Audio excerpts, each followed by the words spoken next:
Welcome to the Unitarian Universalist Church of Tarpon Springs, located in the heart of the walkable Tarpon Springs Historic District and known as the home of the Innes paintings. We are a liberal community for all ages, promoting spiritual growth, social justice, and the arts. I'm Reverend Kristina Spaude, the minister here at UUCTS. Thank you for joining us. I hope you find meaning in today's service, and I invite you to drop in for a more personal visit to one of our coffee hours on Sundays in the morning at 11 o'clock on Zoom. If you are new to the area or just learning about Unitarian Universalism, we'd love to meet you in one of our newcomer discussions, which are held on the second Sundays of every month at 12:15 p.m. Please refer to our website for information on how to connect with us on Zoom. Our service associate will now begin today's service. Let us enter this sacred time with open hearts and open minds.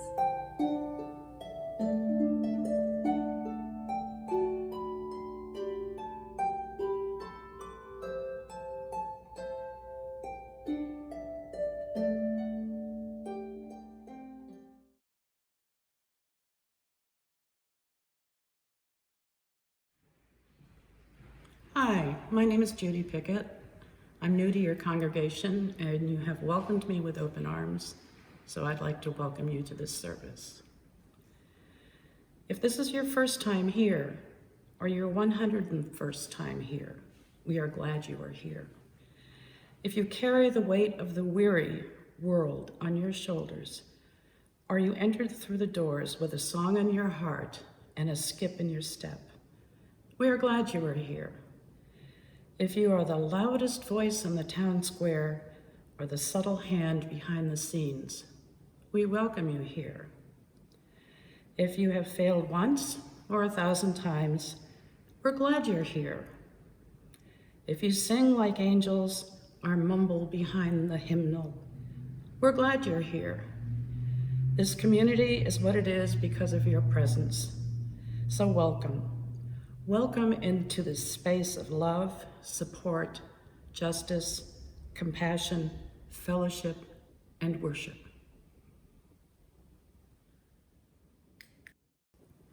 Pulled in many directions by the demands of our days, we light this chalice to remind us of the still point deep inside. Made unsteady by the winds of unpredictable paths, we light this chalice to remember the shelter of each other. Longing for lights that lead us back to our truest selves, we light this chalice to illuminate the faces of friends and sacred companions, recalling once again that we find our way through the willingness to take each other's hand.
This story is from the Tales of the Dervishes, Stories of the Sufi Masters by Idris Shah.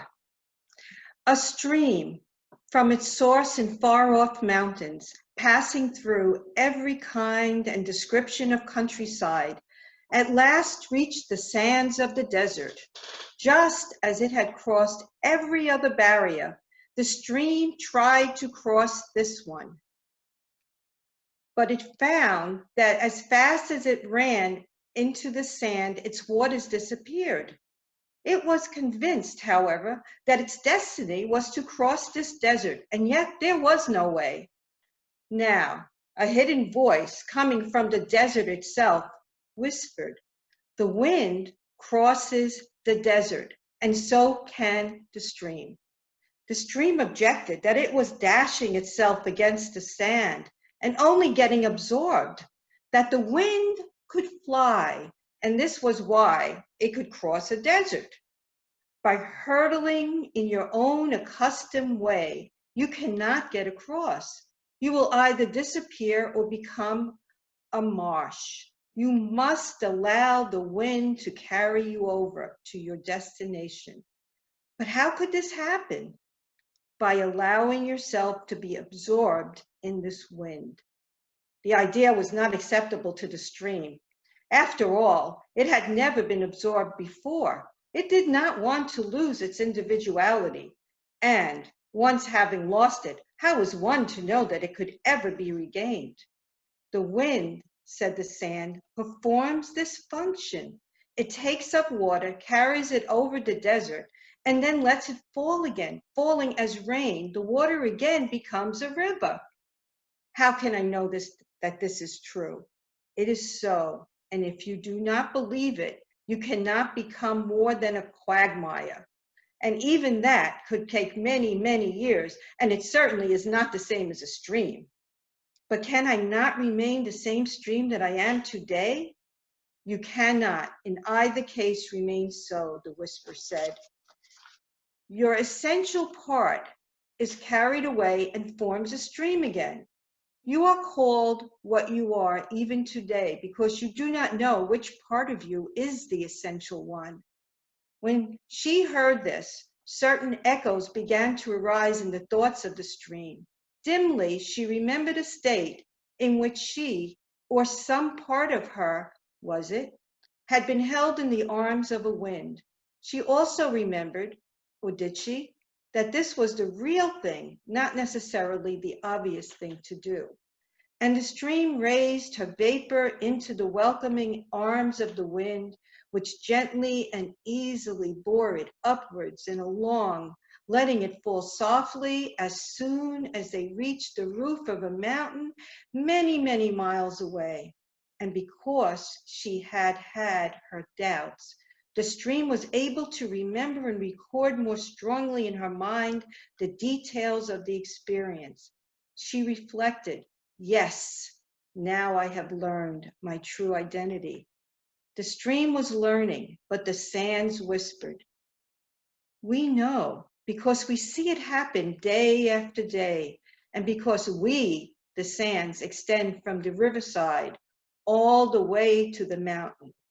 And that is why it is said that the way in which the stream of life is to continue on its journey is written in the sands.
In the Silence by Sarah Eileen Lawalt.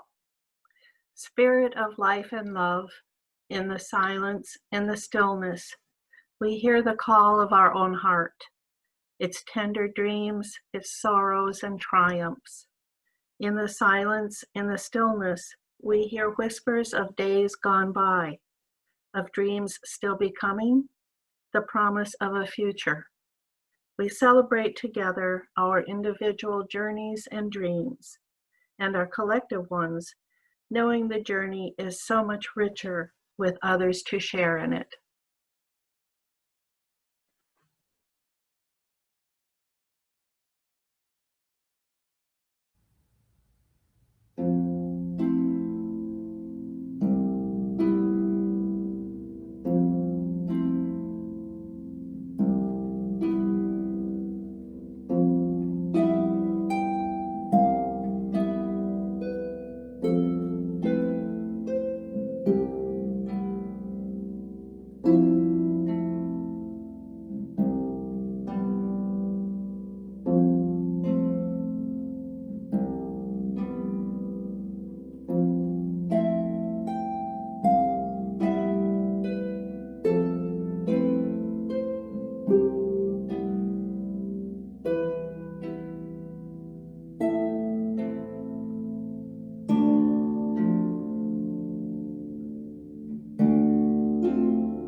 it's time for the offering for the work and the welfare of this church. Please go to our website, uutarpon.org, and click on the Donate button. Or please send your checks to 57 Reed Street. The entire address is right there on your screen. And thank you.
Try to be mindful and let things take their natural course. Then your mind will become still in any surroundings, like a clear forest pool.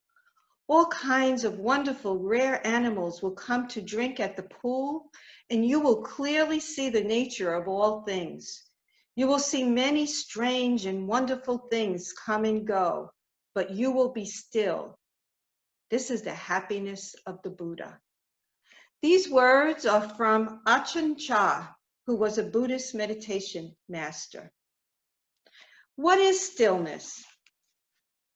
When I was a kid, about 8 or 9, I would sit on our front porch and stare at the tree in front of this porch.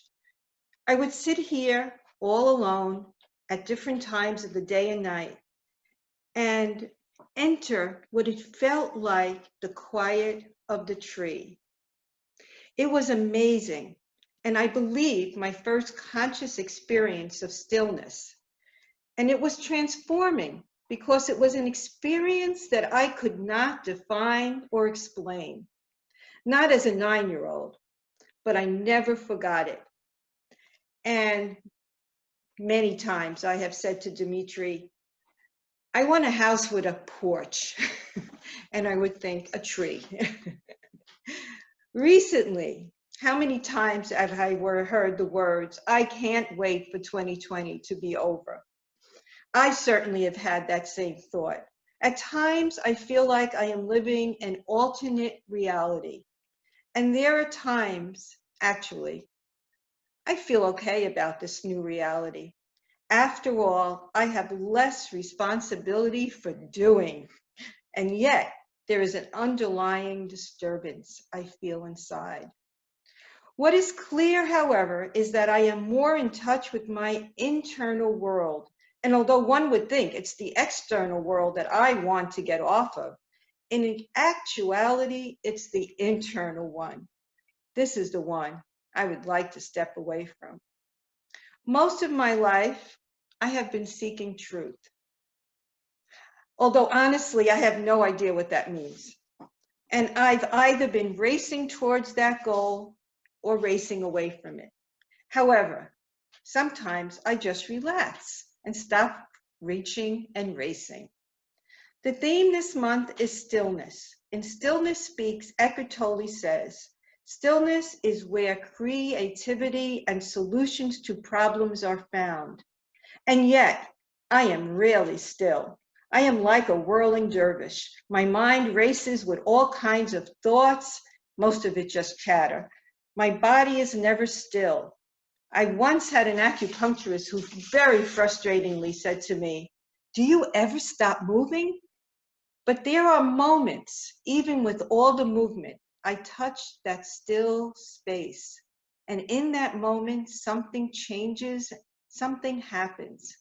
When we are still, we enter a different space.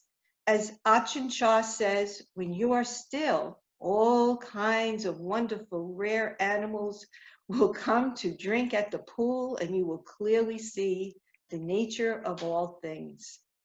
This is a space where we are present and open. We are open to hearing, seeing, and experiencing the moment.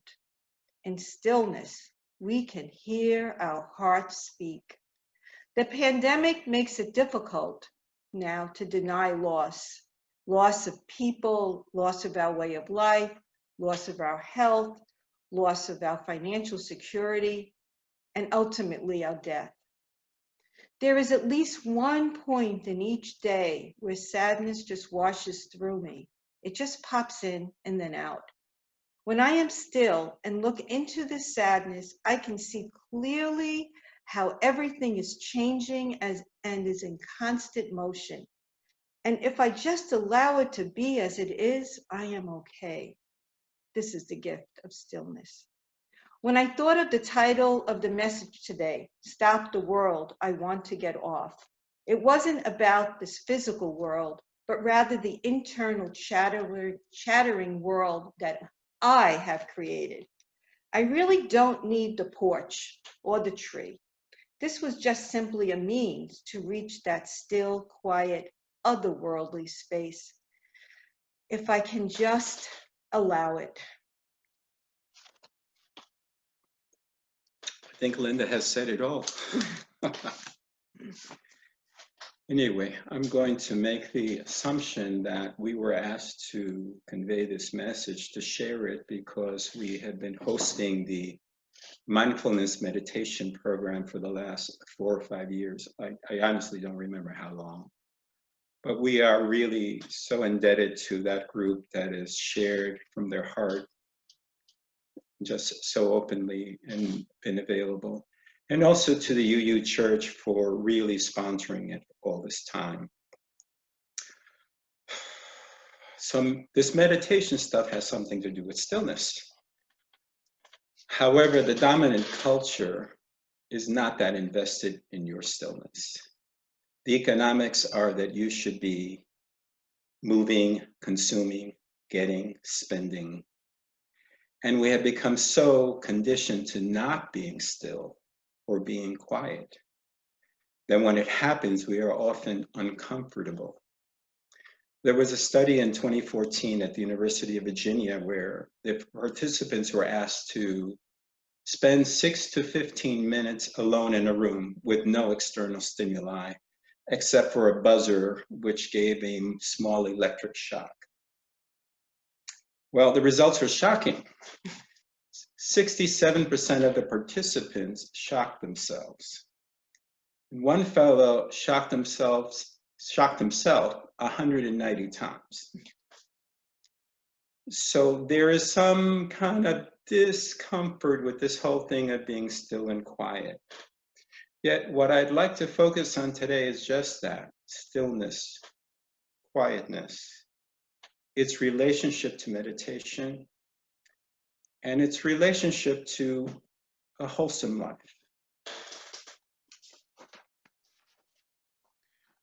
This is more an internal process initially, rather than an overt activity. But over time, mindfulness, awareness, permeates throughout all aspects of our lives, as I think it should. Linda opened today's talk with a quote from Ajahn Chah. Try to be mindful and let things take their natural course. Then your mind will become still in any surroundings, like a clear forest pool. Sounds beautiful. So what is being mindful? How can we try to be mindful? Mindfulness is a way of relating to our present experience, a way of relating to our thoughts, our perceptions, our physical sensations, anything we experience. The way of relating is to not grasp, not push away, not get lost in, not identify with whatever is going on. It is also being attentive, curious, and very importantly, being kind. When we relate to experience this way, we begin to develop a balanced and compassionate mind and heart. You become more intimate, more present, and less resistant to life and its vicissitudes. This is a very simple practice. Simple, but not easy. Why? Because our minds, our awareness, are so easily distracted. It so easily identifies with whatever the experience is. We get lost.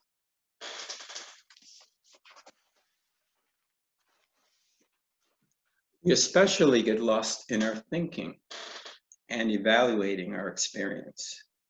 We create a layer of thinking that colors our direct experience of life. In the East, they call this Maya, or the dream state. We are often so imbalanced, we can be so reactive, we have so many voices within us, some of them contradictory, some of them very critical of ourselves and judgmental of others. Much of our thinking has nothing to do with what's going on in the moment. It's just extraneous noise, like a radio playing in the background. Michael Singer, the author of The Untethered Soul, compares this ongoing dialogue with an annoying roommate who just won't shut up. Another quote from Eckhart Tolle is, "The mind is incessantly looking, not only for food for thought, it's looking for its identity, its sense of self. This is how the ego comes into existence and continuously recreates itself. This is the normal state of mind. This is most of the world.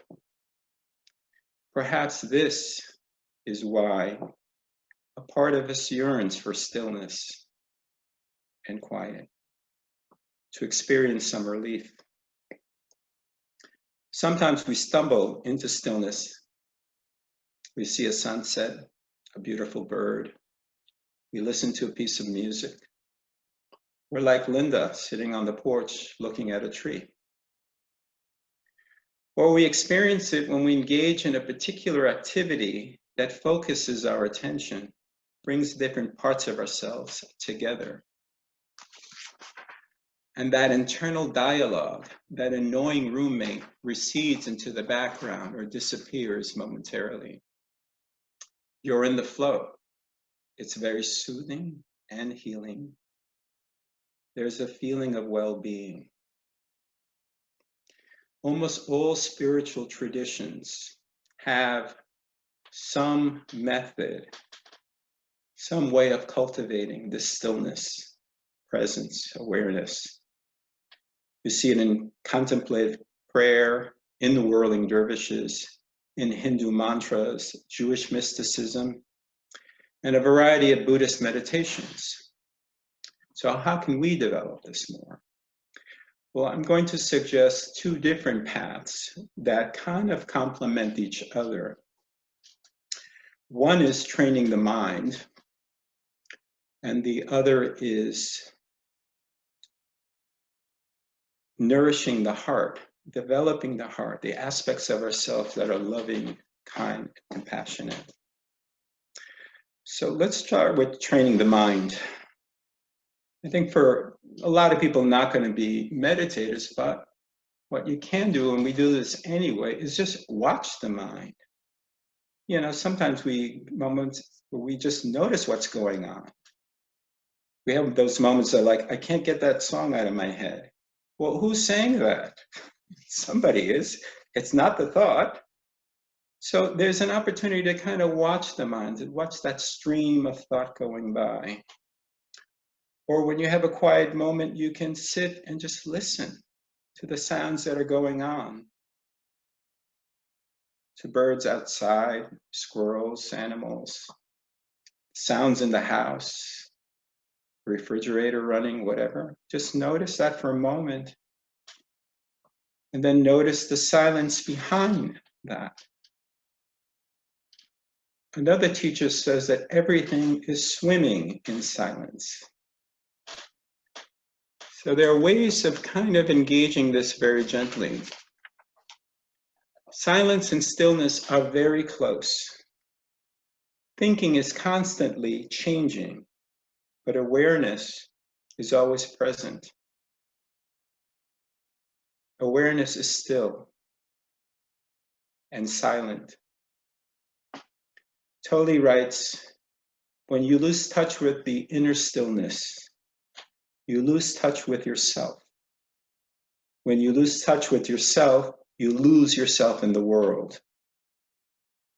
Your innermost sense of self, of who you are, is inseparable from stillness.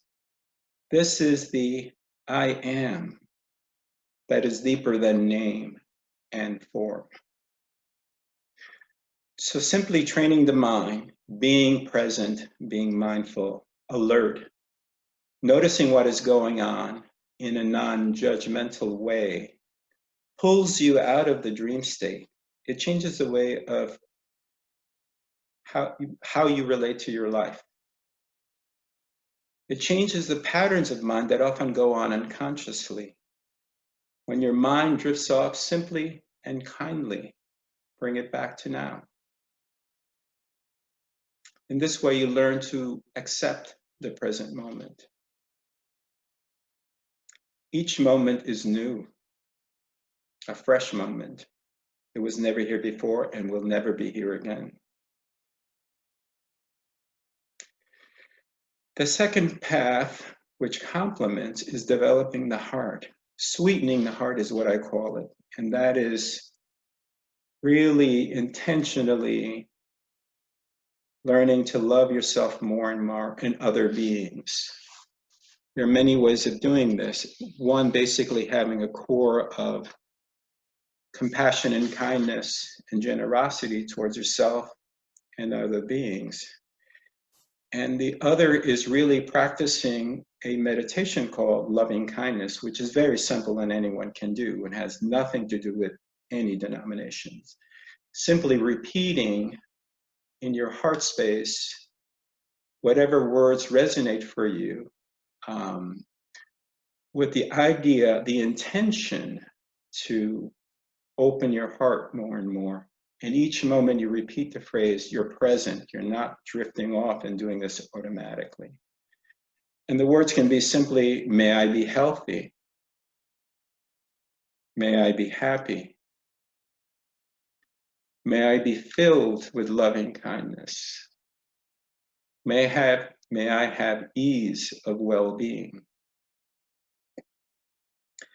Then when this strengthens, you can start to expand that circle of loving kindness. Now, loving kindness is the English translation to a Pali word, metta, which really means friendliness. But you extend that friendliness to other beings, initially with people you care for, and then expanding it more and more to people you don't know, to people you dislike, to all sentient beings, so that you develop an open heart towards all living things. Just like me, may you be healthy. May you be happy. May you be free of suffering, which is another phrase. May you have ease of well-being. Another thing is when you suffer or you're hurting, keep in mind that there are other beings in this world at that very moment, that may have the same kind of anguish in their own hearts. And you can extend kindness to them simply in your own thoughts. May you be free of the suffering. May we be free of this. You're not alone. I too feel this pain. May we remain with our hearts open. There is no stopping the world to get off. We don't have to lose ourselves or get lost in it completely. We can disengage in it enough to the extent that we are not simply reacting to what's happening. We can cultivate the space where opportunities for peace and stillness can happen spontaneously. We can respond skillfully and with more balance, at least more than we presently do. And our skillfulness and compassionate response brings something else into the world, love.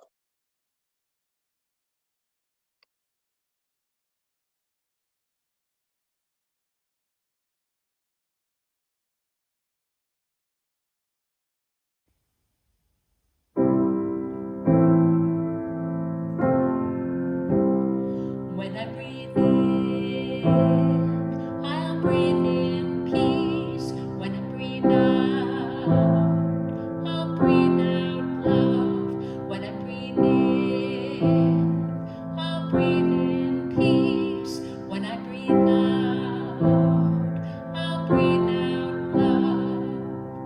When I breathe in, I'll breathe in peace. When I breathe out, I'll breathe out love. When I breathe in, I'll breathe in peace. When I breathe out, I'll breathe out love. Breathe in, breathe out, breathe in, breathe out. When I breathe in, I'll breathe in peace. When I breathe out, I'll breathe out love. When I breathe in, I'll breathe in peace. When I breathe out, I'll breathe out love.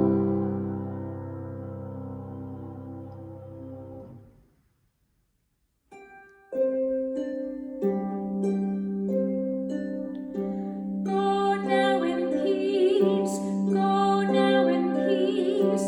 May the light of love surround you everywhere, everywhere you may go.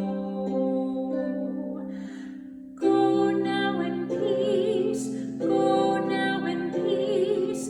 May the light of love surround you everywhere, everywhere you may go.